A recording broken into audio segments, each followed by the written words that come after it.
Tétrade lunaire, éclipse et fête biblique. La clé de 2025 à 2033.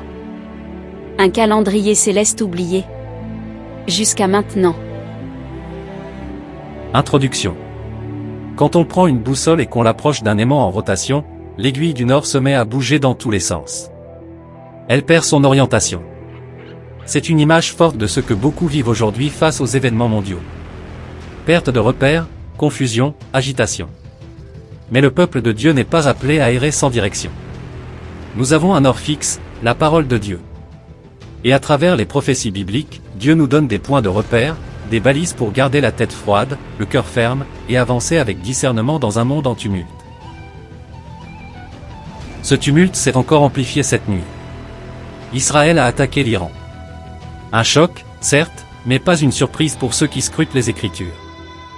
Cet affrontement fait écho à une ancienne prophétie de Daniel 8, où deux puissances symboliques s'affrontent. Un bélier à deux cornes, représentant les royaumes de Médie et de Perse, dont l'Iran est l'héritier actuel, et un bouc venant de l'Occident, frappant violemment le bélier sans même le toucher. Cette vision nous parle d'un conflit brutal, rapide, avec une portée prophétique majeure. L'actualité semble nous conduire exactement dans ce scénario. Israël, appuyé par l'Occident, se lève contre l'axe perse. Ce n'est pas seulement de la géopolitique, c'est de l'accomplissement prophétique. Nous sommes appelés à discerner, non pas à paniquer. Les prophéties bibliques ne nous sont pas données pour nous effrayer, mais pour nous préparer.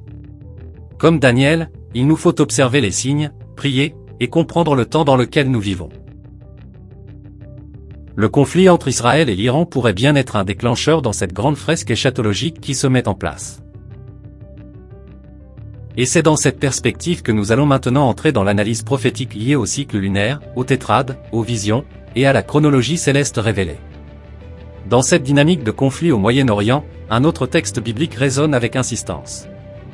Ésaïe 17, qui annonce la ruine soudaine de Damas, la plus ancienne capitale encore habitée au monde. La prophétie déclare: Damas ne sera plus une ville, elle ne sera qu'un monceau de ruines. Ce scénario n'a jamais été accompli pleinement dans l'histoire. Mais aujourd'hui, avec l'engrenage militaire entre Israël, l'Iran et ses alliés régionaux, il devient un événement possible et proche. Nous devons donc rester vigilants, le compte à rebours prophétique semble bien enclenché. L'Angleterre, les États-Unis, la France et d'autres puissances occidentales commencent à afficher un soutien marqué à Israël dans ce conflit. En soi, cela peut sembler juste. Mais un phénomène parallèle est en train d'émerger. Une alliance se forme entre ces nations, une coalition qui, selon les prophéties, donnera bientôt naissance à un chef unique. Ce chef charismatique, qui s'imposera comme médiateur et sauveur dans un monde en crise, n'est autre que l'Antichrist annoncé par l'Écriture. Ce basculement rendra la situation encore plus périlleuse pour ceux qui ne discernent pas les temps. Il se présentera comme un homme de paix, mais il mènera le monde à la ruine. Soyons vigilants, enracinés dans la parole, et guidés par l'Esprit.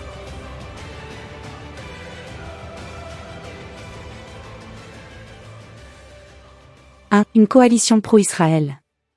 En train de se former? Aujourd'hui, on observe les États-Unis, le Royaume-Uni, la France, l'Allemagne, le Canada, et d'autres soutenant fortement Israël. Une coopération militaire, stratégique et technologique accrue avec Israël. Des livraisons d'armes et de renseignements, en particulier si le conflit avec l'Iran s'intensifie. Cela ressemble à une alliance politique et militaire, non pas encore formellement messianique ou mondiale, mais en gestation. 2. Ésaïe 8, entre 12 et 14 mises en garde contre les alliances humaines. Ne dites pas conjuration, tout ce que ce peuple appelle conjuration. Ésaïe 8, 12. Cela montre que Dieu met en garde son peuple contre le fait de se confier dans les alliances humaines au lieu de lui faire confiance. Cette dynamique d'une fausse sécurité à travers des alliances politiques est exactement ce que décrit Daniel 9, 27. 3. L'Antichrist à la tête de cette alliance? Il fera une alliance ferme avec plusieurs pour une semaine. Daniel 9, 27. C'est souvent interprété comme un traité de paix ou de sécurité garantissant à Israël un certain répit. Mais, à mi-chemin, ils rompt l'alliance. Il impose un culte idolâtre, cf 2 Thessaloniciens 2, Apocalypse 13. Beaucoup d'exégètes voient ici la montée de l'Antichrist. un chef mondial issu de cette alliance, d'abord perçu comme sauveur ou pacificateur, mais qui se révèle être l'homme du péché. 4. Une paix trompeuse avant le chaos? Quand les hommes diront « paix et sécurité », alors une ruine soudaine les surprendra. 1 Thessaloniciens 5, 3. Cela correspond à une phase trompeuse de stabilité, suivie d'une dévastation rapide, probablement liée à la grande tribulation, Matthieu 24, 21. Au règne de l'Antichrist, Apocalypse 13. À une oppression contre les croyants fidèles, Apocalypse 12 et 17. En résumé. Éléments prophétiques, situation actuelle ou future probable. Alliance pro-Israël en cours de formation. Sentiment de sécurité en augmentation dans les sphères politiques. Établissement d'un chef puissant. Possible futur leader mondial, Antichrist. Paix illusoire. Peut précéder la tribulation. Chute de cette alliance, rupture au milieu des 7 ans, Daniel 9, 27. Portrait fictif du chef de l'Alliance mondiale, Antichrist prophétique. Nom public. Alexandre L. Ben Elion. Nom symbolique, fils d'Élie en hébreu, mais détourné spirituellement.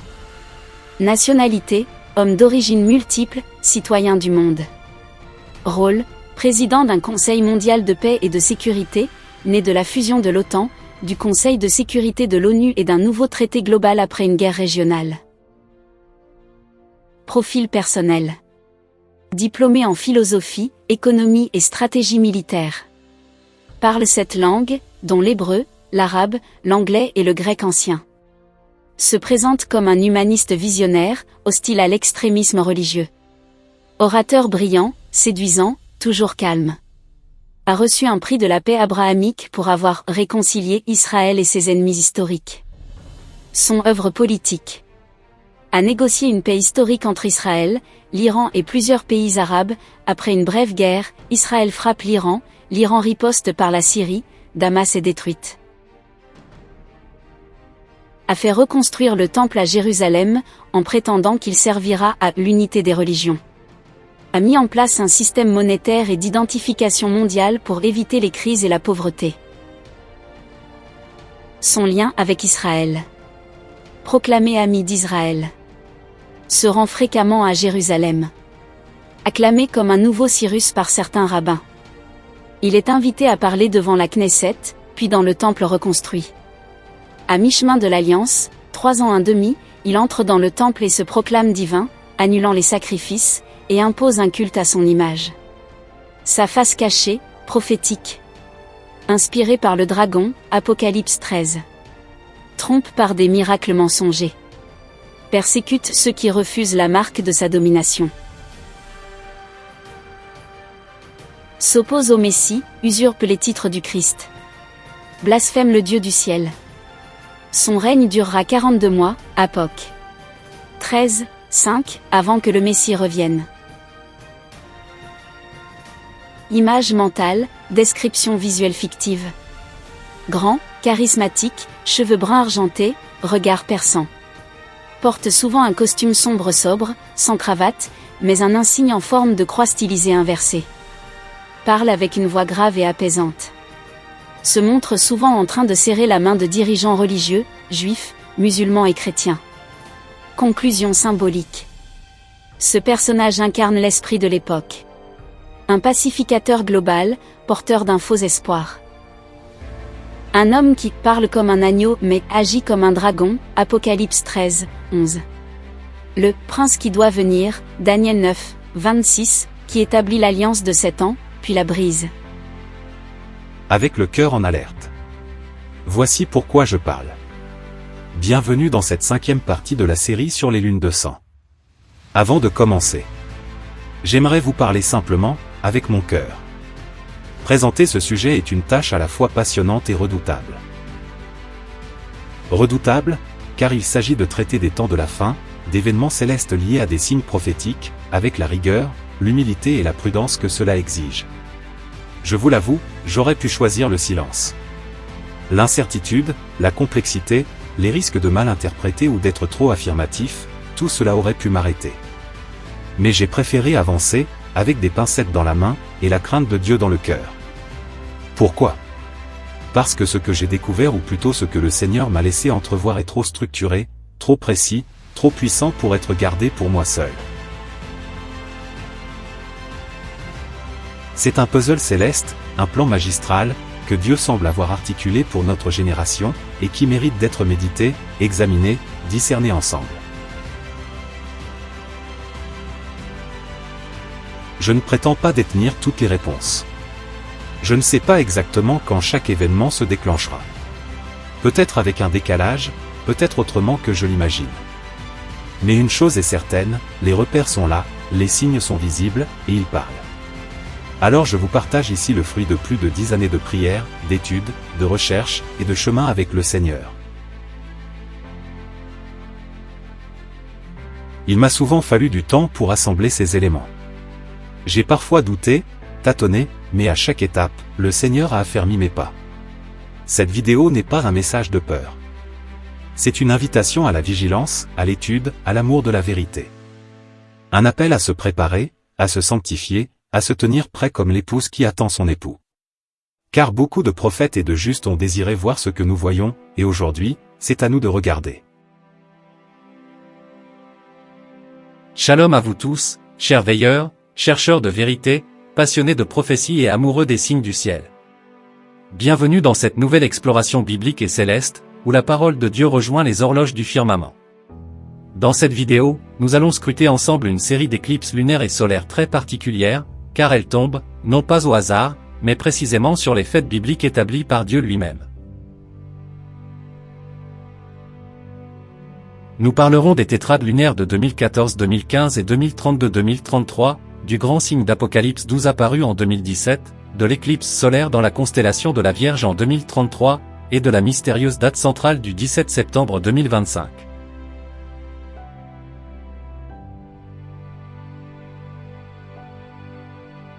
Coïncidence ?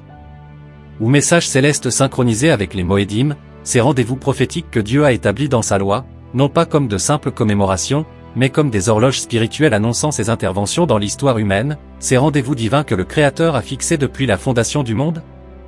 Installez-vous, ouvrez les Écritures, et préparons nos cœurs à entendre ce que le ciel nous murmure.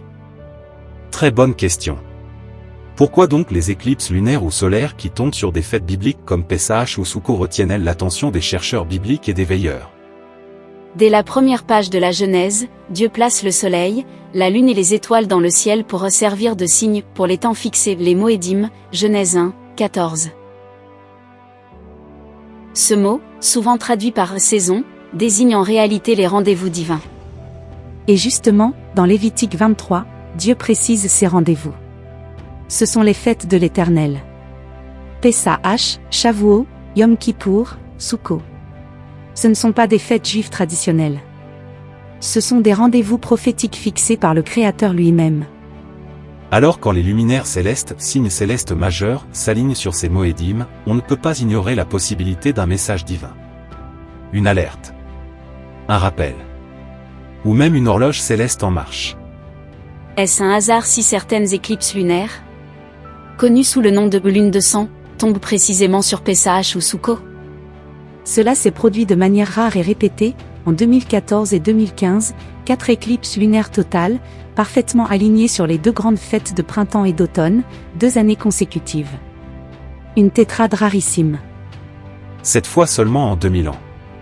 Et à chaque fois, ces cycles ont précédé ou accompagné des tournants historiques majeurs pour Israël et pour le monde. Ce sont des jalons célestes, semés dans le temps comme des repères pour ceux qui veillent. Et cela ne s'arrête pas là. Une nouvelle série d'éclipses pointe à l'horizon. Une nouvelle tétrade, en 2032 et 2033. La dernière, avant une très longue pause. Une tétrade finale ? Un dernier signal avant la fermeture d'un cycle prophétique ? Le soleil, la lune et les étoiles, signes célestes posés depuis la création. Et les Moedim, rendez-vous divins fixés dans le temps. Que nous disent-ils ? Que annoncent-ils ? Le ciel parle, mais écoutons-nous ? Tétrade 2014-2015. Alignement céleste et bouleversements mondiaux. Tétrade 2032-2033, une dernière alerte ? 23 septembre 2017, le signe d'Apocalypse 12. 23 septembre 2033, éclipse solaire dans la Vierge. 17 septembre 2025, le point central. Lorsqu'on considère les éclipses lunaires et solaires qui tombent sur des fêtes bibliques majeures, comme la Pâque ou Soukhot, il faut se rappeler que dans la Bible, le soleil, la lune et les étoiles sont donnés comme signes, Genèse 1, 14, et que les fêtes de l'Éternel selon Lévitique 23 sont aussi des moédim, c'est-à-dire des rendez-vous fixés par Dieu. Ce que l'on observe, des éclipses lunaires, lune de sang, tombent plusieurs fois sur Pâques ou Soukhot. Tétrade 2014 à 2015. 15 avril 2014, éclipse totale, Pâques. 8 octobre 2014, éclipse totale, Soukhot. 4 avril 2015, éclipse totale, Pâques. 28 septembre 2015, éclipse totale, Soukhot. Cette tétrade est extrêmement rare. 4 éclipses lunaires totales, tombant sur des fêtes juives 2 années de suite. Cela ne s'est produit que 7 fois en 2000 ans selon les calculs de Mark Biltz et John Agee, qui ont beaucoup étudié ce sujet. Tétrade 2021-2022. 26 mai 2021, éclipse totale, en période de Pâques. 19 novembre 2021, éclipse partielle proche de Soukhot. 16 mai 2022, éclipse totale, à nouveau autour de Pâques. 8 novembre 2022, éclipse totale, autour de Soukhot. Ici aussi, on retrouve un motif biblique, même si les dates lunaires ne sont pas parfaitement alignées sur le calendrier hébraïque comme en 2014 à 2015, elles en épousent clairement le cycle. Que déduire spirituellement ou prophétiquement? Signe pour Israël. Les éclipses lunaires, affectant la lune, symbole d'Israël dans certains passages prophétiques, cf Genèse 37, 9, sont souvent vus comme des avertissements ou des signes destinés au peuple juif. Signe pour les nations, éclipse solaire. À l'inverse, les éclipses solaires touchent le soleil, souvent associé aux nations païennes dans les typologies bibliques. Une éclipse solaire sur une fête ou une constellation particulière peut donc indiquer un bouleversement mondial ou une transition géopolitique majeure. Rythme eschatologique. Ces éclipses sur des fêtes du calendrier biblique peuvent annoncer des changements d'époque ou marquer l'approche de la fin des temps, en particulier quand elles forment des cycles ou se rapprochent des chiffres prophétiques.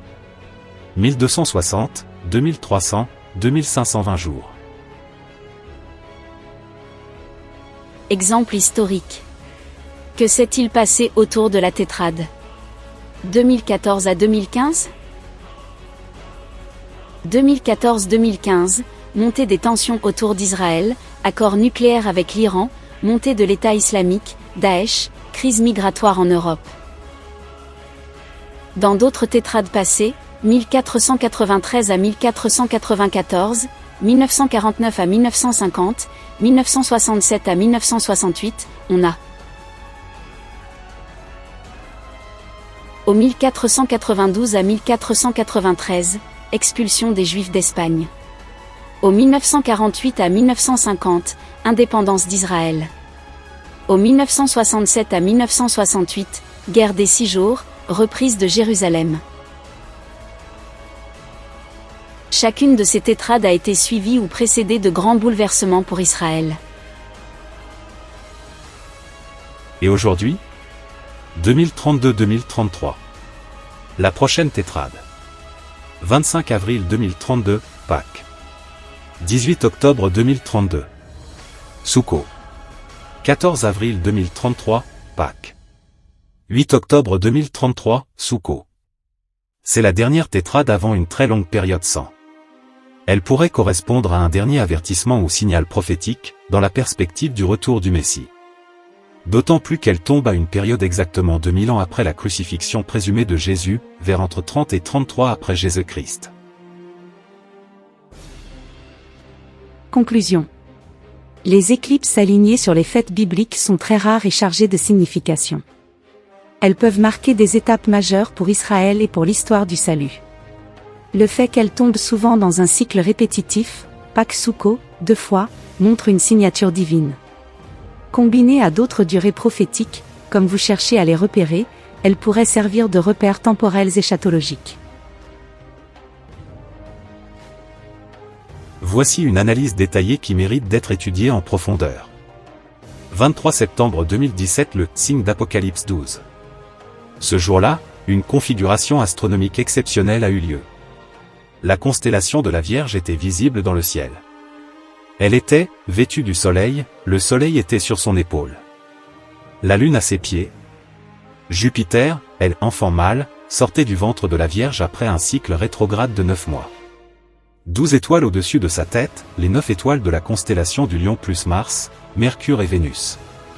Cela correspond précisément à la description d'Apocalypse 12, 1 à 2. Un grand signe parut dans le ciel, une femme enveloppée du soleil, la lune sous ses pieds, et une couronne de 12 étoiles sur sa tête. Elle était enceinte, elle criait, étant en travail et dans les douleurs de l'enfantement. Ce signe est unique sur des milliers d'années, et plusieurs chercheurs bibliques y ont vu une grande horloge prophétique se déclencher à cette date. Un second signe, le dragon rouge, encore à venir? Le texte d'Apocalypse 12 ne s'arrête pas à la vision de la femme et de l'enfant. Un second signe est immédiatement annoncé, non encore accompli à ce jour. Il parut aussi un autre signe dans le ciel, voici un grand dragon rouge feu, ayant 7 têtes et 10 cornes, et sur ses têtes 7 diadèmes. Sa queue entraînait le tiers des étoiles du ciel, et les jeta sur la terre. Le dragon se tenait devant la femme qui allait enfanter, afin de dévorer son enfant lorsqu'elle aurait enfanté. Apocalypse 12, 3 à 4. Ce dragon rouge symbolise clairement une puissance destructrice et spirituellement hostile, associée ailleurs à Satan, cf verset 9. Le fait qu'il traîne le tiers des étoiles peut évoquer une chute d'ange, mais aussi, selon certains, un phénomène céleste futur encore inexpliqué ou à venir. Le chiffre prophétique de 2922 jours, entre le 23 septembre 2017 et le 17 septembre 2025, prend ici un sens particulier. Le mot hébreu correspondant au numéro Strong de 1922 est « Tela », qui signifie « agneau ».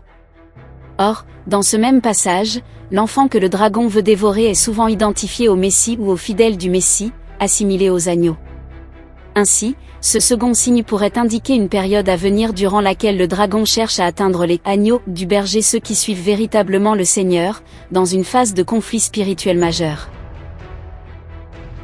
Un fils enlevé, un peuple protégé. Après l'apparition du dragon, le texte prophétique révèle un acte décisif. Et elle enfanta un fils, un mâle, qui doit paître toutes les nations avec une verge de fer. Et son enfant fut enlevé vers Élohim et vers son trône. Apocalypse 12, 5. Ce « fils mâle » est souvent compris comme représentant le Messie, mais dans le contexte prophétique et symbolique, il peut aussi désigner un groupe de fidèles victorieux, préparés pour régner avec Christ. Ce fils n'est ni dévoré ni atteint par le dragon, car il est enlevé vers Dieu et vers son trône, une image frappante de l'enlèvement, enlevé avant l'assaut du dragon. Il échappe au chaos terrestre pour être gardé dans la présence divine. Ce passage marque une rupture prophétique, un temps s'ouvre, où ceux qui appartiennent au Messie sont mis à part. Et alors que ce fils est élevé, une autre scène se prépare sur terre. Et la femme s'enfuit dans le désert, où elle a un lieu préparé par Élohim, afin qu'elle y soit nourrie pendant 1260 jours. Apocalypse 12, 6. Ce verset, situé juste après l'enlèvement du Fils, décrit un événement futur, 3 ans et demi plus tard dans la chronologie prophétique. La femme, symbole du peuple d'Israël fidèle, est conduite au désert, dans un lieu préparé d'avance par Dieu pour être protégée et nourrie pendant 1260 jours. C'est une seconde phase du plan divin, après le retrait de l'épouse, l'enfant enlevé, Dieu cache le reste de son peuple terrestre, au cœur même des tribulations. Les avertissements modernes. Vision, songe et témoignage. Dans les derniers jours, dit Dieu, je répandrai de mon esprit sur toute chair, vos fils et vos filles prophétiseront, vos jeunes gens auront des visions, et vos vieillards des songes. Acte 2, 17, citant Joël 2, 28. Les signes célestes sont puissants. Mais Dieu parle aussi à travers des songes et des visions, comme annoncé par Joël et confirmé par Pierre à la Pentecôte. Il y a peu, une sœur en Christ a reçu une vision saisissante. On l'a relue à plusieurs reprises ensemble, et tout semble aligné avec le message biblique, sans dérive mystique. Vision du 5 juin 2025. Une vision ouverte se manifesta. Une brebis blanche était au centre d'un fond totalement noir. Autour d'elle tournait un dragon noir. Il faisait des cercles, se rapprochant, et à chaque tour, il crachait du feu sur elle sans aucun effet. Après 3 tours, le dragon s'arrêta à droite, au même niveau que la brebis, et continua à cracher du feu en aller-retour. La brebis ne fut toujours pas atteinte. Puis elle s'envola à l'horizontale. La nuit suivante, la scène reprit. Cette fois, quand le dragon attaquait, des brebis semblaient tomber de la brebis principale, comme si certaines étaient perdues. Mais ensuite, plus aucune ne tombait, et la brebis se multiplia, environ 300 fois. C'est fort. On retrouve ici le signe du dragon d'Apocalypse 12. Un grand dragon rouge se tint devant la femme qui allait enfanter, afin de dévorer son enfant. Sauf qu'ici, c'est une brebis, une figure claire du Messie ou de son corps entouré du dragon, c'est-à-dire Satan. Et ce feu craché, probablement des persécutions, des menaces, des accusations spirituelles, n'a aucun effet. C'est un rappel du verset. Toute arme forgée contre toi sera sans effet. Ésaïe 54, 17. Mais dans la seconde vision nocturne, on voit bien que certaines brebis tombent. Peut-être des chutes spirituelles? Des apostasies? Mais après cela, la multiplication commence, comme un réveil ou une purification de l'Église. Et le chiffre symbolique de 300 brebis rappelle les 300 soldats de Gédéon, que Dieu sélectionne après une purification rigoureuse, Juge 7. Un reste fidèle, purifié, prêt pour le combat final. Cette vision, reçue récemment, ne fait que confirmer le message d'Apocalypse 12. Le dragon poursuit la postérité fidèle de la femme, mais elle est protégée. Certains tombent, mais le troupeau de Dieu s'élargit, par une œuvre surnaturelle. C'est un encouragement solennel. Ne craignons pas le dragon, même si son feu est impressionnant. Le berger veille. 23 septembre 2033 éclipse solaire, partielle, dans la Vierge. Se produit exactement 16 ans après jour pour jour. Elle est dans la constellation de la Vierge, près de Spica, l'étoile de la semence. Nous sommes à 10 jours de Yom Kippour 2033, le 3 octobre 2033, une fête liée au jugement et à la rédemption. 2033 est aussi l'année symbolique des 2000 ans de la crucifixion de Jésus-Christ, selon un calcul plausible si on place la crucifixion en 33 après Jésus-Christ. Analyse numérique, 23 septembre 2017.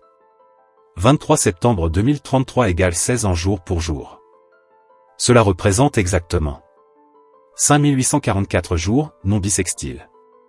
Soit 2 fois 2922 jours, or 2922 jours égale 81 cycles lunaires, synodiques. Ou 8 fois 730,5 jours, ce qui est 8 fois 2 années lunaires, de 354 jours plus un jour intercalé.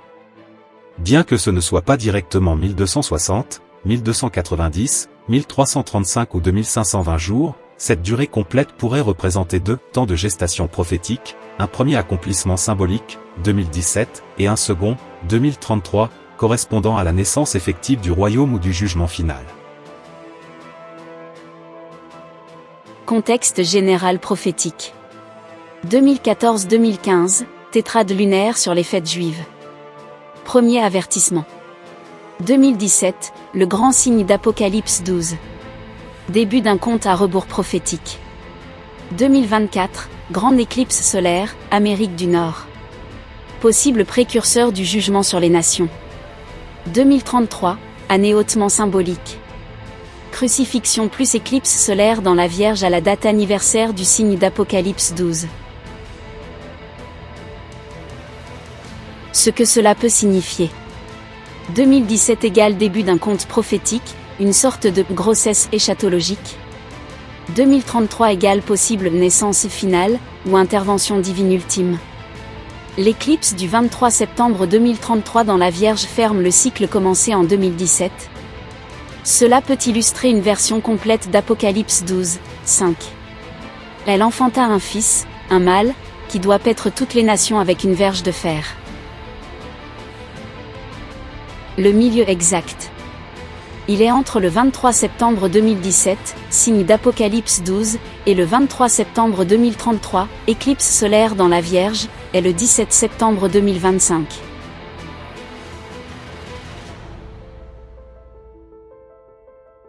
Calcul vérifié.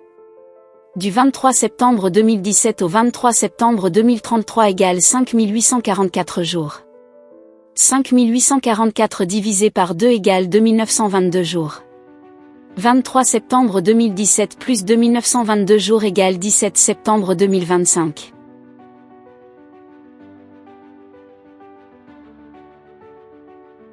Et que se passe-t-il à cette date centrale? 1. Proximité de Rosh Hashanah 2025. Rosh Hashanah 2025 tombe le 25 à 26 septembre 2025, un Tishri 5786. Le 17 septembre 2025 est donc quelques jours avant le début de la nouvelle année juive. C'est une période de repentance, de préparation au jugement divin selon la tradition juive. 2. Contexte eschatologique. Le milieu d'une période prophétique de 16 ans, 2x8 ou 8, suggère une structure en chiasme, ABCCBA. Dans Daniel 9, 27, le milieu de la semaine prophétique est un moment critique. On pourrait donc se demander si septembre 2025 marque un basculement spirituel majeur, invisible ou visible. Et maintenant, un détail frappant. Le 14 mars 2025, soit exactement 187 jours avant le 17 septembre 2025, il y a une éclipse lunaire totale. 14 mars 2025 égale Purim, fête de la délivrance des Juifs. Et ensuite, le 29 mars 2025, juste après, éclipse solaire totale dans les Poissons. Cela place le mois de mars 2025 comme un signal d'alerte céleste avant la date médiane du 17 septembre 2025. Hypothèse prophétique. 23 septembre 2017, déclenchement d'un compte à rebours céleste, avec le signe d'Apocalypse 12. 17 septembre 2025, milieu exact, en période de repentance, possible rupture ou point de basculement invisible mais décisif. 23 septembre 2033, clôture du cycle avec une éclipse solaire dans la Vierge, à 10 jours de Yom Kippour. Cela suggère un modèle en 3 temps. 1. Annonce, 2017, le signe d'Apocalypse 12 avertissement. 2. Milieu, 2025, possible basculement spirituel, début des 7 ans des tribulations. Rupture cachée. 3. Clôture, 2033, jugement ou accomplissement final, lié à la naissance de l'enfant mâle et au retour du roi. Complément. 17 septembre 2025 est le milieu exact entre le signe d'Apocalypse 12, 23 septembre 2017, et l'éclipse solaire partielle du 23 septembre 2033. Cette date, le 23 septembre 2029, se trouve à 4 ans et quelques jours avant le 23 septembre 2029, qui pourrait marquer le début probable des 3,5 ans finaux, grande tribulation, si le schéma prophétique suit ce calendrier. Donc que représente le 17 septembre 2025 ? Plutôt que le début de la tribulation, cette date semble marquer également un tournant invisible mais crucial dans l'histoire spirituelle ou prophétique. Un basculement dans le monde invisible, séparation, scellement, ou début d'une intensification. Une période de transition ou de préparation sérieuse, à vivre dans l'urgence spirituelle. Position stratégique. Elle sert de milieu de repère dans un cycle de 16 ans, entre l'annonce céleste et l'accomplissement solaire final. Cela peut être un appel clair. Le compte est à rebours. Le sablier est à moitié vide. Réveille-toi, peuple de Dieu. Lien prophétique fort. Du 17 septembre 2025 à Purim 2029, 1260 jours. Contexte de départ. Le 17 septembre 2025 est exactement le milieu entre deux événements célestes majeurs. Au le signe d'Apocalypse 12 du 23 septembre 2017. Au et l'éclipse solaire exceptionnelle du 23 septembre 2033. Ce milieu prophétique tombe donc 2922 jours après 2017 et 2922 jours avant 2033, soit un total de 5844 jours. Calcul prophétique. 17 septembre 2025 plus 1260 jours égale 28 février 2029. Or, Purim 2029 commence au coucher du soleil le 28 février 2029 et se termine le 1er mars 2029. Signification prophétique. Purim est la fête de la grande délivrance du peuple juif d'un décret d'extermination, livre d'Esther. Tombé exactement sur cette fête à 1260 jours d'un point prophétique central et hautement significatif. Cela évoque aux possibles fins de la première période des 3 ans et demi des tribulations et d'oppression. Le renversement de situations adverses, Esther 9, 1. Un moment où Dieu intervient pour délivrer son peuple. Nous savons que le peuple hébreu ira se cacher au milieu des tribulations certainement à Pétra. Dans le récit biblique, Pourim célèbre un moment unique où Dieu intervient souverainement pour délivrer son peuple, sans que son nom soit directement mentionné. Cette délivrance cachée, mais puissante, fait écho à ce que prophétise Apocalypse 12 et d'autres passages eschatologiques. Un temps où le peuple fidèle de Dieu devra fuir dans le désert, loin de la face du serpent. L'Apocalypse nous dit que la femme, symbole d'Israël ou du peuple fidèle, sera nourrie et protégée pendant 1260 jours dans un lieu préparé par Dieu. Plusieurs érudits bibliques s'accordent pour penser que ce lieu pourrait être Pétra, en Jordanie, une cité rocheuse naturellement fortifiée, historiquement liée à Édom, et stratégiquement isolée. Le lien entre Pourim et cette protection miraculeuse est renforcé par la chronologie prophétique. Au bout des 1260 jours à partir du 17 septembre 2025, on arrive précisément au soir de Pourim 2029, 28 février. Ce moment pourrait symboliquement marquer le début de cette retraite divine et providentielle, où Dieu cache son peuple au cœur des tribulations, tout comme il avait protégé les Juifs à l'époque d'Esther face au décret d'extermination. Rappel important. Lune de sang liée à Pourim. Dans cette série de vidéos sur les lunes de sang, nous avions déjà noté avec justesse que certaines éclipses lunaires totales, lune de sang, tombent aussi sur la fête de Pourim, ce qui renforce la symbolique.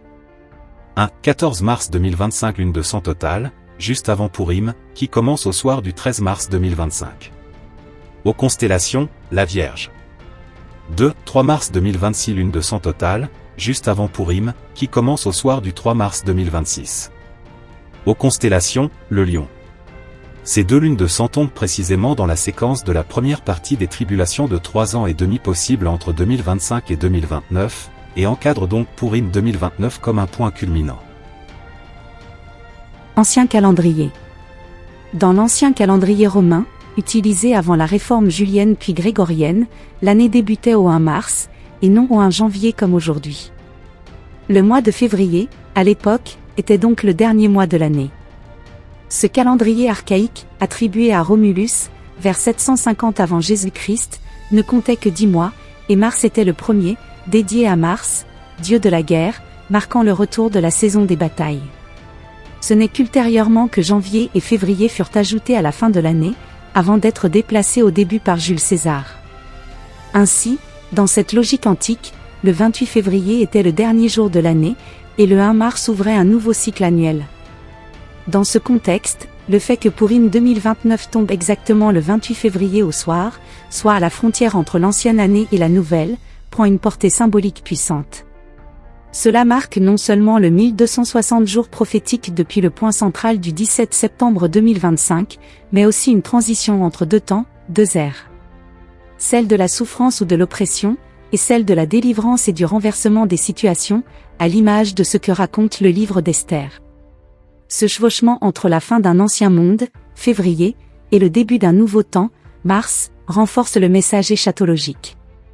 Une période s'achève, une autre commence, marquée par l'intervention divine, le jugement, ou la rédemption. Point essentiel.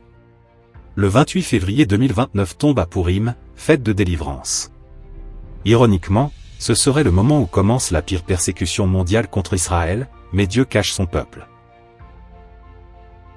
Le peuple juif, selon Apocalypse 12, est préservé 1260 jours dans le désert, probablement à Pétra. Le retour glorieux du Messie, fin des 2520 jours, inaugure le millénium, selon Apocalypse entre 19 et 20. Les 30 jours et 45 jours supplémentaires correspondent à une phase post-tribulation, incluant le jugement des nations, Matthieu 25. La purification du temple. Et la bénédiction de ceux qui attendent et persévèrent, Daniel 12, 12. Tableau prophétique possible, vers la délivrance finale. Depuis 17 septembre 2025 interprétation prophétique. Début des 7 ans. 17 septembre 2025 jour 0. Rupture centrale, Daniel 9, 27. Entrée dans la phase de contrôle total de l'Antichrist. Début de la grande tribulation. 28 février 2029. Jour 1260 chute de la paix illusoire, début de la fureur de Satan, Apocalypse 12, 12. Protection du peuple fidèle, Pétra. Dès mars 2029 Apoc. 12, 6 et 14. 1260 jours dans le désert pour le reste fidèle d'Israël. Fin des 7 ans prophétiques, possibilité, 11 août 2032 jour 2520 retour de Jésus, jugement des nations, restauration messianique, Zacharie 14.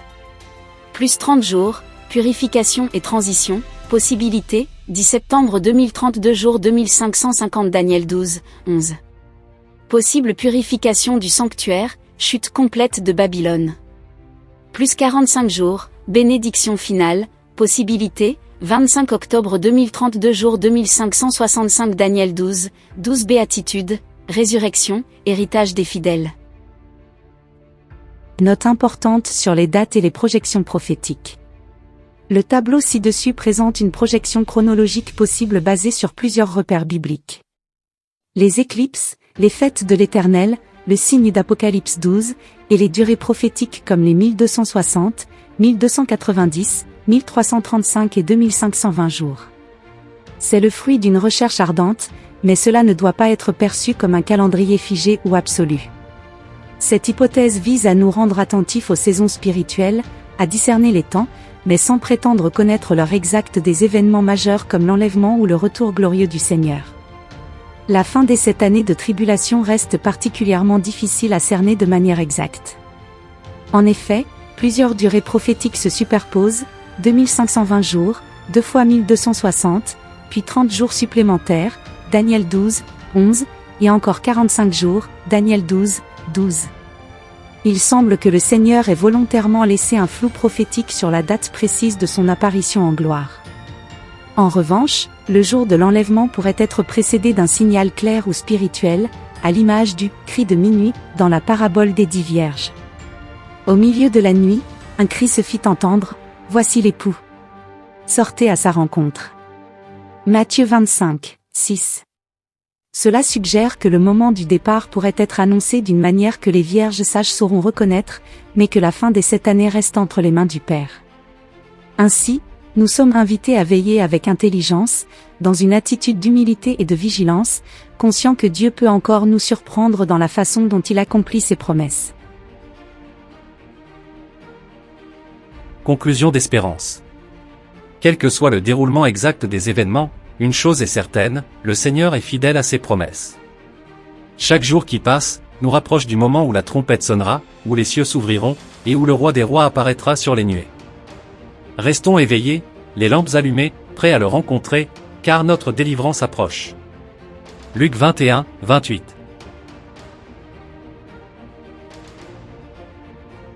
Une horloge céleste en mouvement. L'ensemble des données présentées, éclipses lunaires et solaires alignées sur les fêtes bibliques, le signe céleste d'Apocalypse 12 en 2017, et la symétrie parfaite jusqu'en 2033, dessinent une structure temporelle cohérente et potentiellement prophétique. Ces signes célestes semblent fonctionner comme des repères divins intégrés dans le calendrier du salut, marquant non seulement des moments clés pour Israël, mais aussi des tournants dans l'histoire spirituelle mondiale. Des éclipses comme signaux. Les tétrades lunaires, notamment 2014 à 2015 et 2032 à 2033, tombent sur Pâques et Soukhot, ce qui en fait des signes rares et symboliquement puissants. Leur correspondance avec des bouleversements historiques touchant Israël renforce l'idée qu'elle annonce ou confirme des étapes majeures du dessein divin. Les éclipses solaires, souvent liées aux nations, s'insèrent également dans cette trame comme des avertissements collectifs à l'humanité. Une structure prophétique centrée. Le signe céleste d'Apocalypse 12 du 23 septembre 2017 marque un point de départ fort, comme l'annonce d'une gestation spirituelle. Le 17 septembre 2025, date médiane exacte entre 2017 et 2033, 5844 jours, s'impose comme un pivot prophétique, un moment silencieux mais crucial, dans l'esprit de Daniel 9, 27, au milieu de la semaine.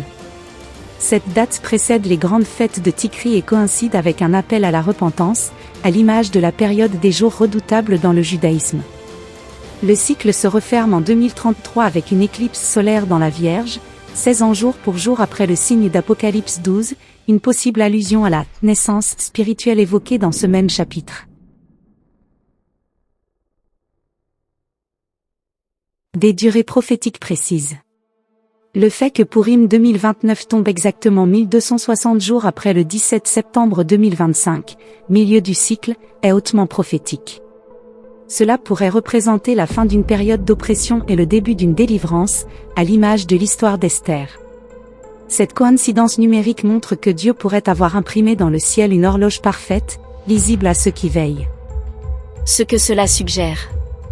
Nous ne sommes pas face à des coïncidences.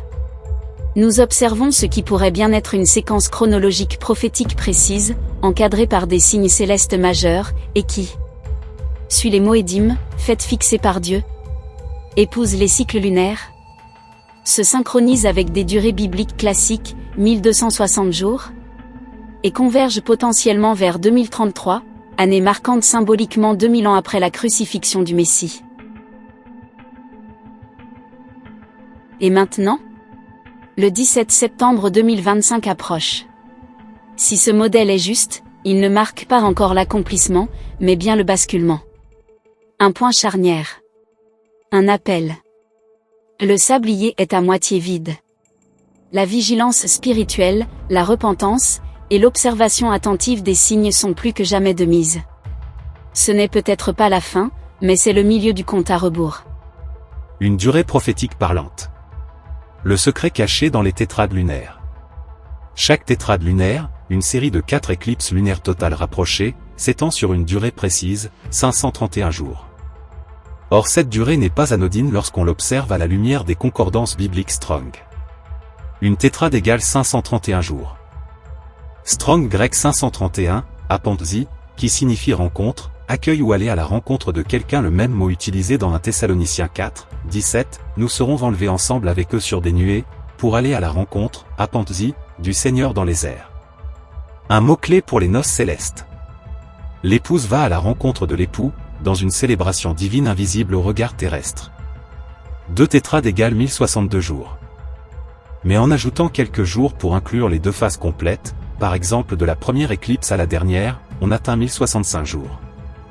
Strong grec 1065, gamo, noces, mariage. Ce mot est utilisé pour parler des noces de l'agneau dans Apocalypse 19, 7, réjouissons-nous et soyons dans l'allégresse, et donnons-lui gloire, car les noces de l'agneau sont venues, et son épouse s'est préparée. La période des tétrades semble annoncer prophétiquement l'union imminente entre le Messie et son Église.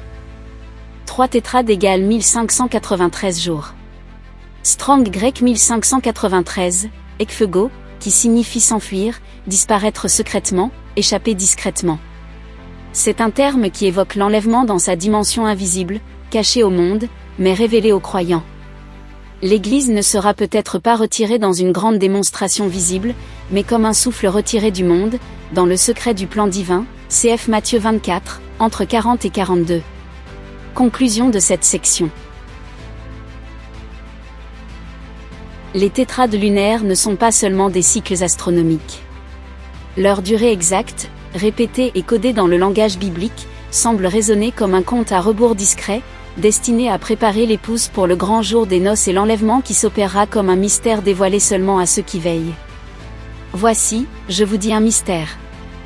Nous ne nous endormirons pas tous en effet, mais tous, nous serons changés, en un atome de temps, en un clin d'œil, à la dernière trompette.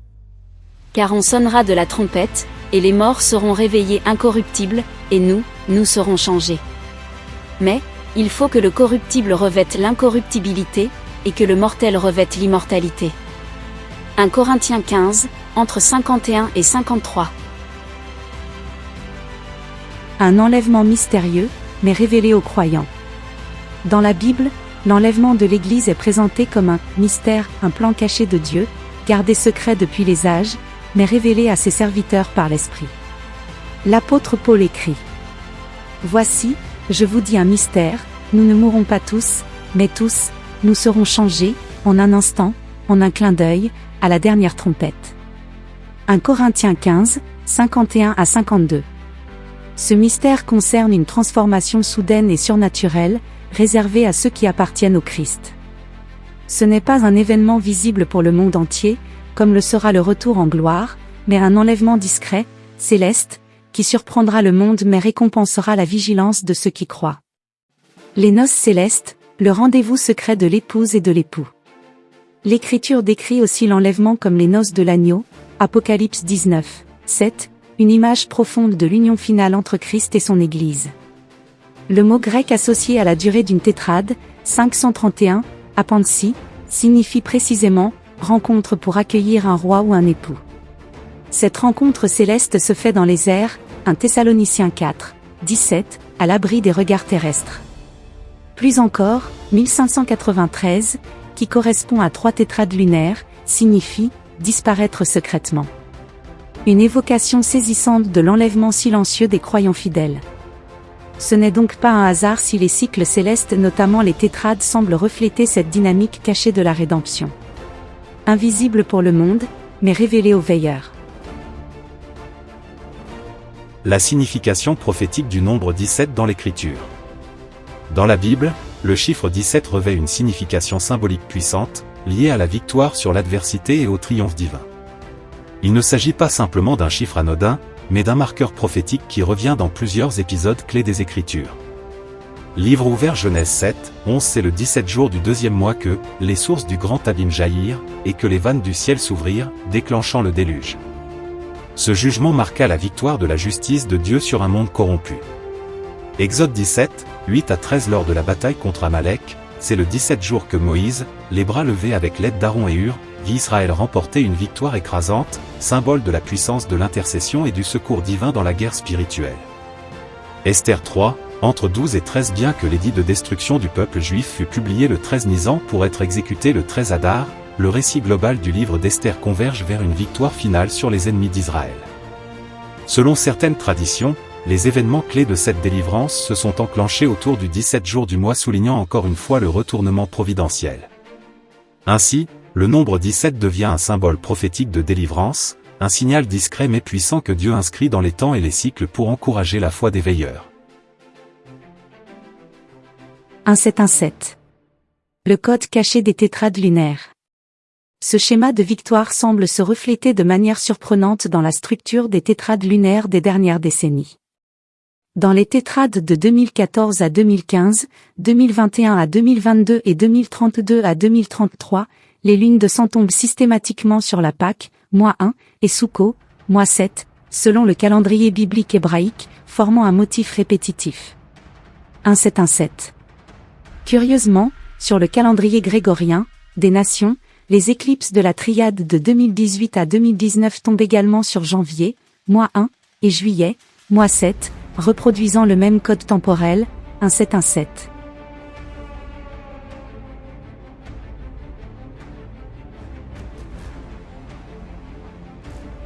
La triade de 2025-2026, quant à elle, est singulière.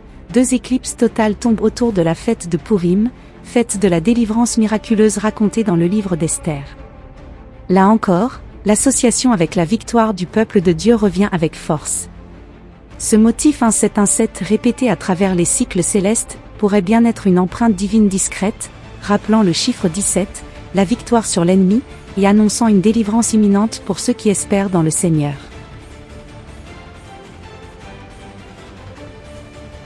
Une vision confirmée. 35-17-17 et le triple 8. Dans le cadre de cette recherche sur les tétrades lunaires et la signification du 1717, un témoignage singulier vient résonner puissamment. Une connaissance proche a reçu, quelques années auparavant, une vision spirituelle juste avant son réveil, comme annoncé dans les Écritures, Joël 2, 28, Acte 2, 17. Où il est dit que dans les derniers jours, Dieu parlera par des songes et des visions. Ce qu'elle a vu était très simple, mais frappant, une suite de chiffres s'est imposée à elle, comme projetée intérieurement. Entre 35 et 17-17. Puis, de façon inspirée, elle aperçut ce calcul. 3 plus 5 égale 8. 1 plus 7 égale 8. 1 plus 7 égale 8. Et la vision s'est terminée. Ce triple 8 l'a profondément marquée, d'autant plus qu'elle n'avait aucune idée à ce moment-là de la portée symbolique de ces chiffres. Aujourd'hui, en relisant cette vision à la lumière des tétrades lunaires formant la séquence prophétique 1717, et en considérant le chiffre 8 dans la Bible, souvent symbole de nouvelle création, résurrection, éternité, et royaume messianique, ce témoignage prend un relief particulier. 35-17-17 devient un clin d'œil céleste, comme une confirmation prophétique discrète. Le chiffre 35 pourrait symboliser la période de transition, ou un « compte à rebours », précédant un double saut prophétique 17 à 17 images de la victoire. Et tout cela pointant vers le 888, qui dans la guématria grecque est la valeur du nom Jésus, égale 888. Il y a là un appel doux mais puissant à l'espérance bienheureuse, Tite 2, 13, et à la vigilance des croyants dans l'attente de leur Messie. Le chiffre 53, l'ascenseur céleste. Et l'ultime veille. J'aimerais vous partager un songe que j'ai reçu dans la nuit du 15 au 16 septembre 2017, entre 5h et 7h du matin. Je me tenais parmi un groupe d'une vingtaine de personnes. Un climat d'urgence régnait. Une femme s'est présentée avec une boîte bleue contenant des objets allongés, ce que j'ai perçu comme des puces RFID obligatoires. Refusant cette imposition, j'ai fui. Et c'est à ce moment précis que quelque chose d'étrange s'est produit. Je me suis retrouvé dans un ascenseur. En un instant, je suis passé du niveau 53 au 54. Ce fut le moment le plus marquant. Et en me réveillant, j'ai compris que ce passage d'un chiffre à l'autre, dans cet ascenseur, n'était pas banal. Hadassa, le chiffre 53, juste avant le 54, m'interpelle. Et s'il ne s'agissait pas seulement d'un indicateur d'étage, mais d'un code temporel céleste? Un passage, un seuil. Oui, Issaachar, je pense comme toi.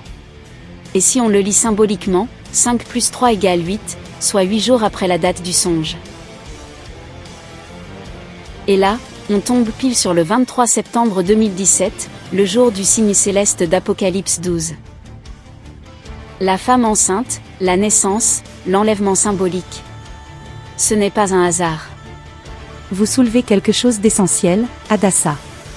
Ce 53 pourrait être plus qu'un chiffre, une durée prophétique. 8 années, depuis le 23 septembre 2017, ça nous amène en 2025. Exact, Eliora. Et alors, le changement brutal dans l'ascenseur, le passage à 54, ce serait l'après. Le moment où tout bascule, après l'enlèvement. Ce n'est pas sur le 54 que l'enlèvement a lieu, mais juste avant, pendant le temps du 53. Et c'est très parlant. Si 2025 est le sommet du 53, l'année de la moisson, du départ, alors le 54 est ce qui suit une période où l'Église n'est plus là, où les temps de la tribulation commencent réellement. Et c'est cohérent avec tout ce que nous avons vu, les 1-7-1-7 des tétrades lunaires, les triades, les éclipses solaires sur les fêtes bibliques. Tout converge. 2025 pourrait bien être cette année pivot, ce dernier moment avant le basculement. Je ne prétends pas que tout cela s'accomplira exactement ainsi. Mais ce songe, ces chiffres 53 et 54 résonnent avec tout ce que nous avons examiné dans cette série. Nous sommes peut-être au bout du 53. Et si c'est vrai, alors l'appel à la vigilance est urgent. Préparons-nous. Soyons sobres. Tenons nos lampes allumées. Car la rencontre avec l'époux pourrait bien arriver, dans cette veille.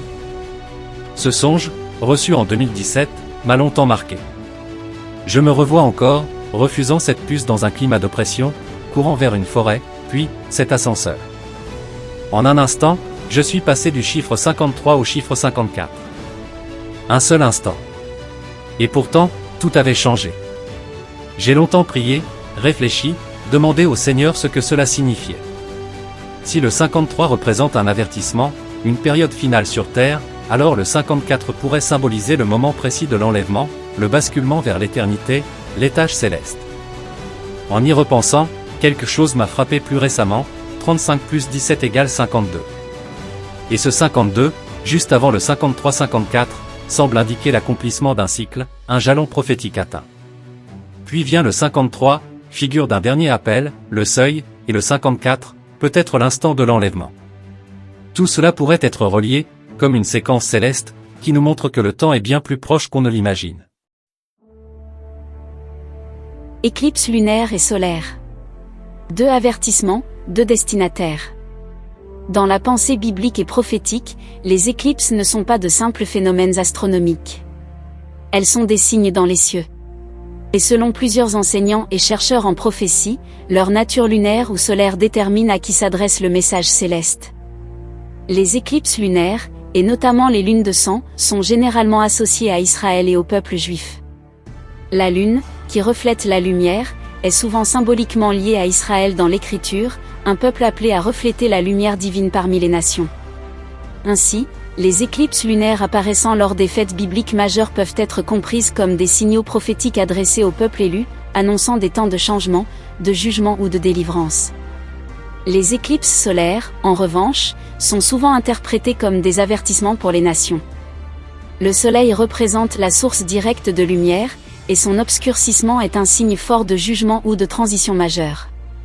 Dans Joël 2, 31 et Matthieu 24, 29, le soleil qui s'obscurcit précède les grands bouleversements eschatologiques et le jour redoutable de l'Éternel. Ces distinctions nous aident à lire les signes célestes avec discernement. Quand une lune de sang tombe sur Pâques ou Soukhot, c'est Israël qui est concerné. Quand une éclipse solaire se produit à une date clé ou sur une ligne géographique significative, cela peut signaler un avertissement pour le monde entier. Et l'Église dans tout cela ? À quelle éclipse est-elle attentive ? L'Église, en tant que corps du Messie, est composée à la fois de juifs croyants et de païens, gentils, greffés par la foi en Yeshua, Jésus. Elle forme une entité spirituelle unique, distincte d'Israël en tant que nation, mais en lien profond avec les promesses bibliques faites aux patriarches. Alors, à quel signe céleste l'Église doit-elle être attentive ? Elle est concernée à la fois par les éclipses lunaires et solaires. Les éclipses lunaires. L'Église est appelée à veiller aux signes qui touchent Israël, car le destin prophétique d'Israël est intimement lié à celui de l'Église. Comme le dit Paul dans Romains 11, le salut des nations est en partie conditionné par le mystère du rejet temporaire d'Israël et de sa restauration finale. Ainsi, les lunes de sang sur les fêtes juives sont aussi des alertes spirituelles pour l'Église, l'invitant à prier, discerner les temps, et se préparer. Les éclipses solaires. D'un autre côté, l'Église vit dans les nations et a reçu pour mission d'y porter la lumière du royaume. Les éclipses solaires, signes liés au jugement sur les nations, doivent donc aussi être comprises comme des appels à la repentance, des temps de secousse où l'Église doit être une sentinelle et une voix prophétique. Ces éclipses sont aussi un rappel de la nécessité de sortir du monde, Babylone spirituelle, et de se sanctifier avant le retour du roi. Conclusion. L'Église, placée au carrefour de l'histoire du salut, doit rester attentive à l'ensemble des signes célestes. Ni les éclipses lunaires ni les solaires ne doivent être ignorés, les unes l'alertent sur les mouvements prophétiques autour d'Israël, les autres sur les secousses imminentes pour les nations. Dans les deux cas, elles sont un appel à se préparer pour les noces de l'agneau. Dans cette séquence céleste, un parallèle mystérieux émerge. Deux lunes de sang sont enregistrées en l'an 32 après Jésus-Christ, l'année même de la possible crucifixion du Messie. Les dates ? Le 14 avril et le 7 octobre 0032. Et voilà qu'en 2033, exactement 2001 ans plus tard, deux autres lunes de sang apparaissent aux mêmes saisons. Le 14 avril 2033 et le 8 octobre 2033. Attendez un instant. Vous êtes en train de dire que les deux dernières lunes de sang de la tétrade 2032-2033 tombent exactement sur les mêmes jours que celles de l'an 32 ? Le 14 avril, puis début octobre ? Oui. Et le 14 avril 0032 correspond à la Pâque cette année-là. La crucifixion. Le sang du Messie coula, alors que la lune elle-même devint rouge. Le ciel témoignait. Et 2000 ans plus tard, jour pour jour, cette même lune rouge se lèvera à nouveau sur la Pâque 2033. C'est comme si le ciel rappelait. Souvenez-vous de ce que mon fils a accompli. Et regardez, le temps est venu. Cela ferait alors deux lunes rouges au début. Et deux à la fin. Comme deux sceaux célestes encadrant 2000 ans prophétiques. 2 jours selon le Seigneur. Après 2 jours, il nous relèvera. Osée 6h2. Et au 3e jour, il vivra parmi nous. C'est le millénium, le royaume de justice et de paix. Alors, cette tétrade annoncerait-elle le basculement entre les 2000 ans de grâce et le règne messianique de 1000 ans ? Une crucifixion sous la lune rouge. Puis, 2000 ans de grâce pour l'Église et Israël, et enfin, la restauration du trône de David. Sous une autre lune rouge. Ce n'est pas une coïncidence. C'est un rendez-vous divin. Les cieux racontent la gloire d'Élohim. Et parfois, ils marquent le temps à leur manière. 2 lunes rouges en l'an 32, 2 lunes rouges en 2033. Entre elles, 2 millénaires prophétiques. Serait-ce alors l'accomplissement silencieux de la prophétie d'Osée et du calendrier divin? Tout semble le suggérer. Mais restons humbles. Les signes sont là, clairs comme la lune rouge dans la nuit. Mais leur pleine signification, seul le Père la connaît. Les cieux racontent la gloire d'Élohim, et l'étendue manifeste l'œuvre de ses mains. Psaume 19h1.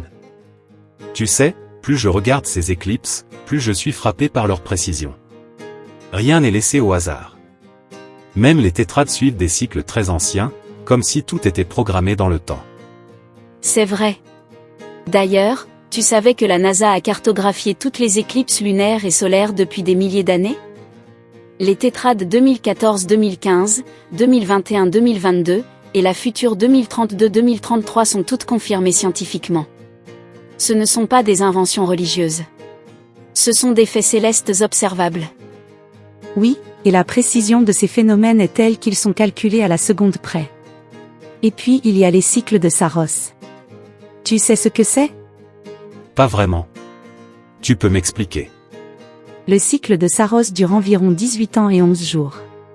C'est une séquence récurrente d'éclipses. À chaque nouveau cycle, les positions du Soleil, de la Terre et de la Lune reviennent dans la même géométrie relative, produisant une éclipse similaire. C'est comme un motif qui revient, un fil céleste qui tisse l'histoire. Il a fait la lune pour marquer les temps, et le soleil connaît l'heure de son coucher. Psaume 104, 19. Et ce n'est pas tout. Il y a aussi le cycle de Méton, qui dure 19 ans. Il aligne les mois lunaires avec les années solaires. C'est grâce à lui que les fêtes bibliques comme Pessah ou Yom Kippour restent à peu près dans la même saison. Et devine quoi? Les tétrades suivent aussi ce cycle. C'est un peu comme si le ciel réajustait son horloge prophétique tous les 19 ans. Waouh! Donc on peut dire que les cieux ne font que répéter un message divin. Il suffit d'avoir des yeux pour voir, et des oreilles pour entendre. Exactement. Et si Dieu a mis en place un tel système astronomique aussi précis, c'est parce qu'il veut que nous comprenions les temps dans lesquels nous vivons. Les signes célestes ne remplacent pas la parole. Mais ils l'accompagnent, comme des balises prophétiques. Des signes apparaîtront dans le soleil, la lune et les étoiles. Luc 21, 25. 5. Le rôle des 2 témoins. Apocalypse 11. Et je donnerai à mes 2 témoins le pouvoir de prophétiser, revêtus de sacs, pendant 1260 jours. Apocalypse 11, 3. Vous vous êtes déjà demandé quand exactement les 2 témoins commenceront leur ministère? Moi, j'ai de plus en plus l'intuition que leur mission se déroulera pendant la première moitié de cette année, soit possiblement du 17 septembre 2025 au 28 février 2029. C'est aussi ce que je pense. 1260 jours. Ça nous amène pile au moment de Pourim 2029. Tu réalises? Pourim, la fête où Israël est sauvé d'un complot d'extermination. Ça correspond parfaitement à leur fin dramatique et à leur résurrection miraculeuse. C'est presque prophétiquement ironique. Pourim est la fête du retournement. Esther, Mardoché. Et là, on aurait 2 témoins assassinés, que le monde célèbre comme une victoire du mal et soudain, ils se relèvent devant tout le monde. Et n'oublions pas que leur montée au ciel pourrait s'accompagner d'un signe céleste puissant, voire même d'une éclipse, d'un tremblement de terre, ou d'un effondrement politique spectaculaire. Comme à la crucifixion.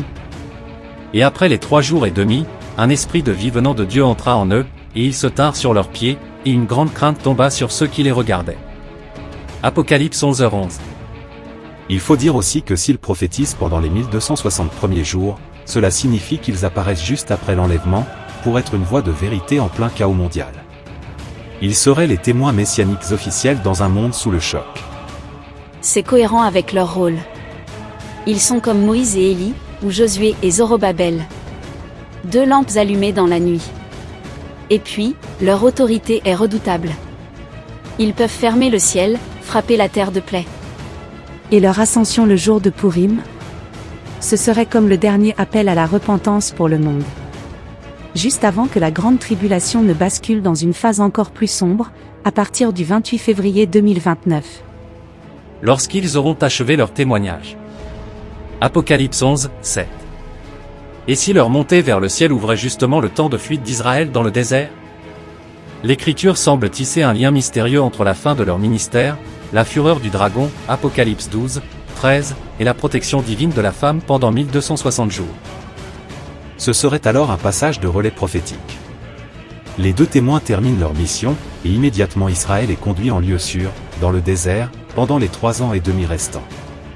Une logique céleste parfaite. L'écriture, l'histoire, les signes astronomiques, les fêtes. Tout semble s'aligner vers une compréhension plus claire. Mais toujours avec honneur, prudence et humilité.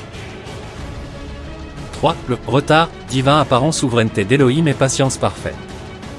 Le Seigneur ne tarde pas dans l'accomplissement de la promesse, comme quelques-uns le croient. Mais il use de patience envers vous, ne voulant pas qu'aucun périsse, mais que tous arrivent à la repentance. 2 Pierre 3, 9. Parfois je me dis, mais pourquoi ça n'est pas encore arrivé? Les signes sont là, les alignements célestes, les guerres, les apostats, les technologies de la bête, et pourtant, on attend encore. C'est un vrai paradoxe, tout semble prêt, imminent, et pourtant rien ne bascule encore. Mais ce retard apparent n'est pas un oubli. C'est une stratégie divine de miséricorde. Exactement. Chaque jour de plus est une preuve que Dieu maîtrise parfaitement le temps, et qu'il donne encore à d'autres la possibilité de croire, de revenir à lui. Le retard n'est pas un désordre. C'est une extension de grâce. Le plan prophétique contient une tension volontaire. Il nous presse à veiller comme si c'était pour aujourd'hui, tout en nous appelant à endurer avec foi s'il faut encore attendre. Ce n'est pas un scénario figé. Elohim reste souverain. Il ajuste, retarde, accélère ou ralentit non pas au hasard, mais selon l'amour et la justice parfaite de son cœur. Et ce n'est pas la première fois. Regarde Noé, 120 ans d'attente avant le déluge. Moïse, 40 ans dans le désert. Israël, 400 ans en Égypte. L'exil à Babylone, 70 ans. Il y a toujours un temps parfait, même si l'homme le juge long. Et même pour Jésus. Les disciples croyaient qu'il allait restaurer le royaume immédiatement après sa résurrection. Mais non. 2000 ans se sont écoulés. Parce que Dieu voit l'éternité, pas juste nos urgences. C'est aussi une preuve que le calendrier prophétique est comme une partition céleste. Les notes sont écrites, mais c'est le chef d'orchestre qui donne le tempo. Pas nous. Le retard est un appel. Prépare-toi comme si c'était ce soir, et demeure fidèle comme si c'était dans 10 ans. Dieu n'est jamais en retard. Il est parfaitement ponctuel, selon son temps.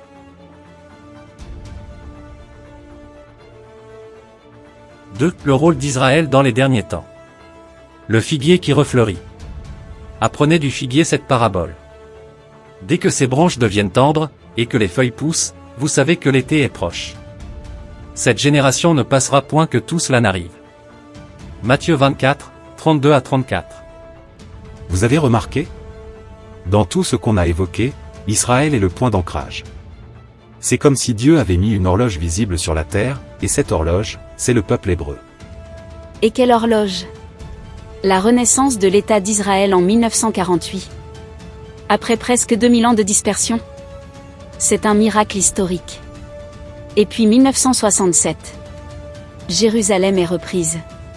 2 marqueurs majeurs. Ce sont ces événements qui nous permettent d'ancrer les temps prophétiques dans notre époque. Beaucoup de commentateurs sérieux voient 1948 comme le déclencheur de la dernière génération. Et Jésus nous donne ce repère du figuier qui refleurit. Le figuier, c'est Israël. Il ne parle pas simplement de saison agricole, mais d'un temps spirituel qui s'ouvre. Dans les Écritures, le figuier est souvent l'image d'Israël. Osée 9, 10, Jérémie 24, Luc 13. Lorsqu'il reverdit, l'été messianique approche. Ce n'est pas une simple coïncidence symbolique. C'est une déclaration eschatologique. Et ce n'est pas fini. La femme d'Apocalypse 12, couronnée de 12 étoiles, C'est Israël dans son identité prophétique, mais aussi le reste fidèle. Celui que Dieu met à part et qu'il protège au désert. Et ça boucle avec ce qu'on a dit sur les lunes de sang. Elles tombent sur les fêtes juives. Elles sont des signaux célestes pour Israël. C'est comme si Dieu parlait à son peuple en langage astronomique. Donc si je résume. 1948, naissance d'Israël. 1967, Jérusalem réunifiée. 2014 à 2015, tétrade de lune de sang sur les fêtes juives. 2032 à 2033, nouvelle tétrade, également sur les fêtes. Tout cela trace un arc prophétique précis, centré sur Israël comme horloge. Israël est le théâtre terrestre, l'Église est l'acteur céleste, et les nations forment le public. Mais le metteur en scène reste Elohim, fidèle à son alliance avec Abraham, Isaac et Jacob. Aucun scénario final ne peut être compris sans replacer Israël au cœur du récit. Le lien avec les jubilés et années sabbatiques 2025-2033. Le jubilé est une tradition biblique puissante. Tous les 50 ans, après 7 cycles de 7 sabbats, années sabbatiques, la terre et les hommes rentrent en repos, les dettes sont effacées, et les propriétés retournent à leurs propriétaires originels, Lévitique 25. Mais dans l'histoire juive, son actualité dépendait de la présence de toutes les tribus sur la terre d'Israël. Les cycles du jubilé et du sabbat étaient comme des cris prophétiques. Un appel à s'arrêter, à se libérer, et à être restauré. Tu as pu trouver s'il y a un jubilé ou une année sabbatique pendant 2025 à 2033 ? Les calculs sont complexes et parfois divergents entre les autorités juives. Selon certains savants bibliques, le 70 jubilé depuis l'entrée en Canaan pourrait débuter à l'automne 2025, autour de Yom Kippour, suivant un cycle ininterrompu depuis 1406 avenue Jésus-Christ. D'autres, exploitant la lignée des jubilés préfigurés ou esquissés pendant l'exil et le retour d'Israël, suggèrent un début entre 2024 et 2026. Donc, selon ces calculs, 2025 à 2026 serait une année de jubilé, un temps de grâce, de repos, de restauration. Si cela tombe entre deux tétrades, c'est encore plus prophétique. Oui, imagine. 2025, début de la 70e année de jubilé, sonne le chauffard, appel à la liberté, Lévitique 25, 9 à 10. 2025-2033, tétrade lunaire annonçant le moment des noces célestes, 1717. 2032-2033, tétrade finale, possible couronnement céleste, fin d'une ère prophétique de 50 ans. Cela donne un niveau de confirmation astronomique, numérologique, biblique. On commence autour de 2025 avec le jubilé, on suit la séquence céleste, et on termine par le retour messianique après 2033. C'est un arc complet. Mais prudence oblige. Le jubilé véritable n'a jamais été officiellement proclamé en Israël moderne, faute de contrôle effectif sur toute la terre et les tribus. Les calculs peuvent varier d'un érudit à l'autre. Exact. Cela reste une hypothèse très intéressante, mais non certifiée. Une prophétie peut être vraie même si la date exacte reste floue ou débattue. Cela rejoint cette tension prophétique entre imminence et attente humble. Le jubilé est un temps sacré de libération, d'ajustement et de proclamation de la grâce divine. Si 2025 devient le centenaire contemporain d'un jubilé, cela ne signifierait pas encore la fin. Mais cela conférerait une stratification prophétique au plan céleste. Jubilé. Signe céleste. Retour du roi. Cela rend encore plus vivante notre recherche. Si Elohim a prévu tout cela, alors le temps que nous vivons n'est pas par hasard. Oui, mais même sans calendrier officiel, la voix du jubilé, chauffard, retentit quelque part, invitant à la repentance, à l'espérance. Et si les cieux se mettent à chanter simultanément? Alors, les noces sont proches. Et c'est une bonne nouvelle. 4. Le lien entre les tétrades et les 4 cavaliers. Et si les 4 lunes de sang qui forment une tétrade n'étaient pas seulement des signes célestes isolés, mais aussi des annonces prophétiques? Une sorte de scénographie céleste, une alerte divine correspondant à la libération successive des cavaliers de l'Apocalypse? C'est une piste que plusieurs chercheurs explorent. Chaque cavalier représente un esprit ou une phase de jugement mondial. Et les phénomènes célestes, comme les tétrades, sont souvent les déclencheurs visibles dans le ciel. Pensons à Joël 2, 31 ou Apocalypse 6, entre 12 et 14 où les signes célestes précèdent ou accompagnent des bouleversements terrestres majeurs. Tu veux dire que les 4 lunes de sang successives pourraient être comme un écho céleste aux 4 cavaliers? Un appel à se réveiller avant que les sceaux soient tous ouverts? Regardons ça plus précisément. Voici un parallèle possible. Cheval blanc pouvoir, conquête apparition d'un pouvoir global, trompeur, pseudo-Christ, centralisation mondiale croissante. Cheval rouge guerre retrait de la paix, conflit croissant Ukraine, Israël, Gaza, tension Asie, Pacifique. Cheval noir famine pénuries alimentaires, déséquilibre économique inflation, effondrement des monnaies, spéculation. Cheval verdâtre mort pandémie, mort massive Covid, euthanasie légalisée, suicide massif. Et n'est-il pas troublant que les tétrades des années 2014 à 2015, 2021 à 2022 et 2032 à 2033 soient entrecoupés de périodes de bouleversements géopolitiques, pandémiques et économiques?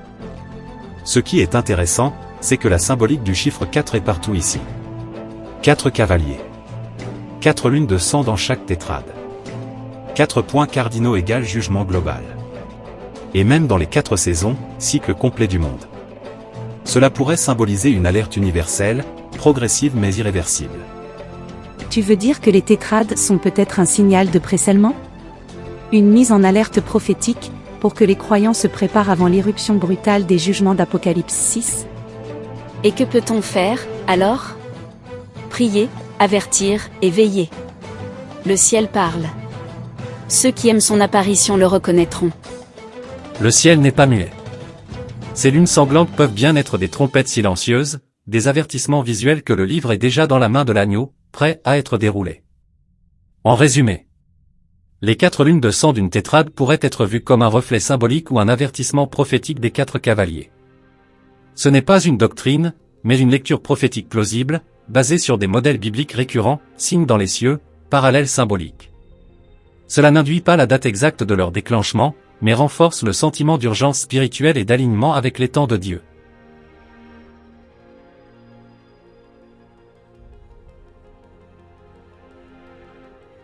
« 8. Typologie entre Moïse, Élie et l'Église. Moïse, Élie, l'Église. 3 entités distinctes dans l'histoire du salut. 3 parcours, mais d'une seule ligne prophétique. La préparation à la gloire du Messie. Et si chacun d'eux incarnait une facette du plan de Dieu dans les derniers temps? 1. Moïse, Élie et Jésus sur la montagne. Un mystère en miniature. Référence. Matthieu 17, 1 à 9, Transfiguration. Moïse, loi, plus Élie, prophète, apparaissent à Jésus transfiguré. C'est un tableau miniature du royaume à venir. L'Église représentée par les disciples, Pierre, Jacques, Jean, est témoin de la gloire à venir. Typologie. Moïse égale Israël sous la loi, ayant traversé l'Exode. Élie égale Israël prophétique, confronté à l'apostasie et à l'antéchrist spirituel, comme à l'époque d'Achab et Jézabel. Jésus glorifié égale figure du royaume. L'Église égale ceux qui verront sa gloire, Jean 17, 24. 2. Parallèle prophétique des durées.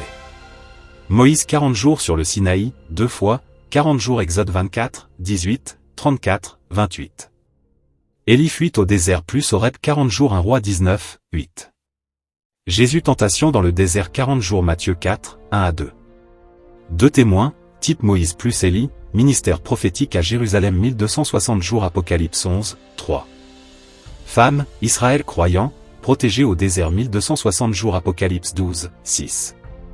Les 1260 jours, 3,5 ans, sont une période de témoignage intense et de protection divine, autant pour les témoins que pour le reste fidèle, Israël et Église invisible.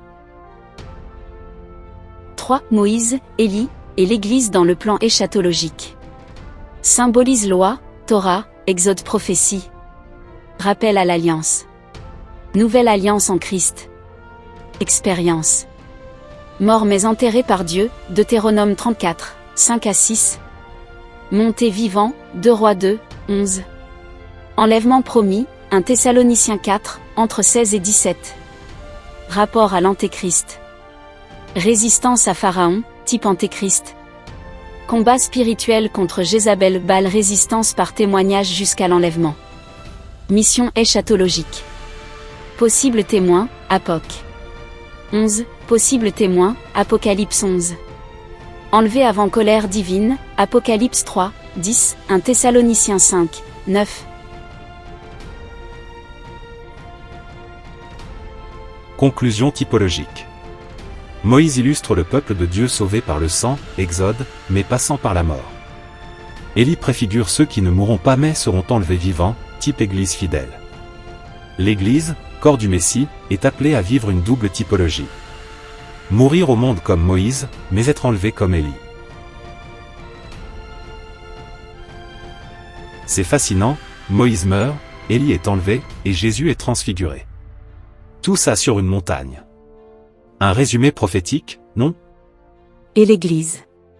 Elle est comme entre les deux, appelée à mourir à soi-même, mais aussi à être enlevée vivante comme Élie. C'est le mystère de 1 Corinthiens 15, 51, nous ne mourrons pas tous. Et dans Apocalypse 11, les deux témoins, qui pourraient justement représenter Moïse et Élie, témoignent pendant 1260 jours, puis sont ressuscités et enlevés devant tous. C'est comme une préfiguration publique de ce qui arrive à l'Église, mais en secret. Moïse, Élie, Église. 3 époques, une seule espérance. Et un seul Dieu qui conduit l'histoire selon ses temps. 7. Les trompettes de l'Apocalypse et les fêtes d'automne. Les fêtes bibliques ne sont pas que des souvenirs rituels.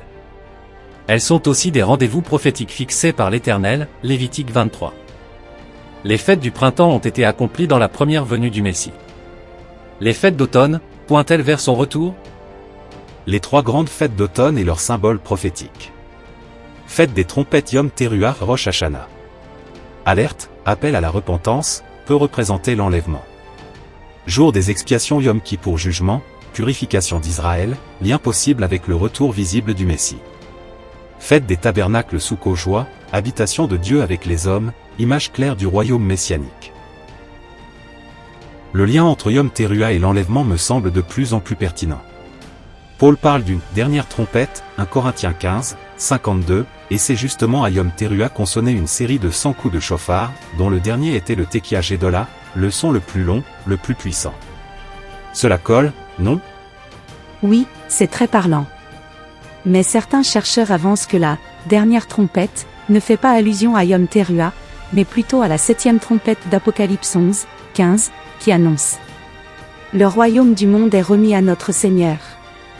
Cela serait donc plus tard, au cœur de la tribulation, voire juste avant la colère finale. Et il y a ceux qui voient un enlèvement au printemps, pendant la Pâque ou Pentecôte, en lien avec la moisson spirituelle, les prémices et l'unité entre Juifs et nations. Après tout, l'Esprit est descendu à Shavuot. Pourquoi ne remonterait-il pas à cette même fête? C'est vrai. Certains même soutiennent un enlèvement non lié à une fête précise, soulignant que l'imminence dans les évangiles indique une invisibilité et imprévisibilité.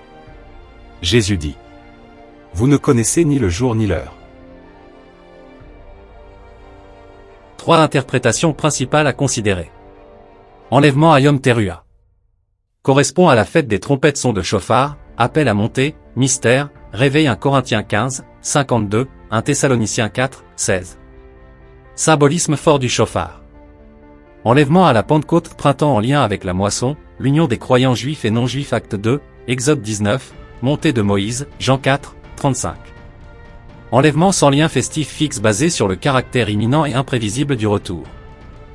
Matthieu 24, 36, Marc 13, 32, Luc 21, 36. Et les autres fêtes? Et après les trompettes vient Yom Kippour, symbole du grand jour du jugement. C'est probablement à ce moment-là que se produit la rédemption nationale d'Israël, quand ils regarderont vers celui qu'ils ont percé. Zacharie 12, 10. Et ensuite vient Soukot, la fête où l'on habite dans des cabanes sous le ciel. C'est une image magnifique du royaume messianique. Jean 1, 14 dit que la parole a habité parmi nous, le mot grec skeno vient de Souka. C'est un retour à l'Éden restauré. Les fêtes d'automne offrent un calendrier prophétique riche, sans imposer de dogme. Que ce soit à la trompette d'un chauffard ou à un cri dans la nuit, ce qui compte, c'est d'être prêt. Tétrade lunaire, éclipse et fêtes bibliques. La clé de 2025 à 2033. Un calendrier céleste oublié. Jusqu'à maintenant. Conclusion. Les tétrades lunaires, les éclipses solaires, les fêtes bibliques. Autant de jalons célestes, silencieux mais puissants, plantés dans le ciel depuis la fondation du monde. Durant ces pages, nous avons vu que Dieu ne fait rien sans avertir. Et ces avertissements, parfois écrits dans le firmament, convergent vers une période déterminée, 2025 à 2033. Une période où passé, présent et avenir s'entrechoquent. Où le mystère de la croix pourrait croiser la gloire du retour. Les cycles célestes ne mentent pas. Ils ne parlent pas non plus sans permission. Mais quand ils s'alignent avec les fêtes du Seigneur, les jubilés, les durées prophétiques. Alors celui qui veille ne peut ignorer. L'horloge avance. L'histoire d'Israël, la moisson des nations, les deux témoins, le dragon. Ce ne sont pas des mythes. C'est une guerre spirituelle réelle. Et les signes dans le ciel sont autant d'éclats de trompettes. Préparez-vous. Préparons-nous. Dieu n'est ni en avance, ni en retard. Il est parfaitement ponctuel, selon ses temps. Et s'il retarde, ce n'est que pour sauver encore, car il ne veut qu'aucun périsse, mais que tous parviennent à la repentance. 2 Pierre 3, 9. Nous avons peut-être retrouvé un calendrier céleste oublié. Il n'impose pas une date. Il invite à la vigilance. Il rappelle la majesté d'un Dieu souverain, qui tient les astres dans sa main, et nos cœurs dans son appel. Si cette fenêtre prophétique est bien celle des dernières annonces, alors nous vivons les toutes dernières pages d'un livre sacré qui se referme. Mais aussi l'introduction d'un royaume qui s'installe pour l'éternité. Quand ces choses commenceront à arriver, redressez-vous et levez vos têtes, parce que votre rédemption approche. Luc 21, 28.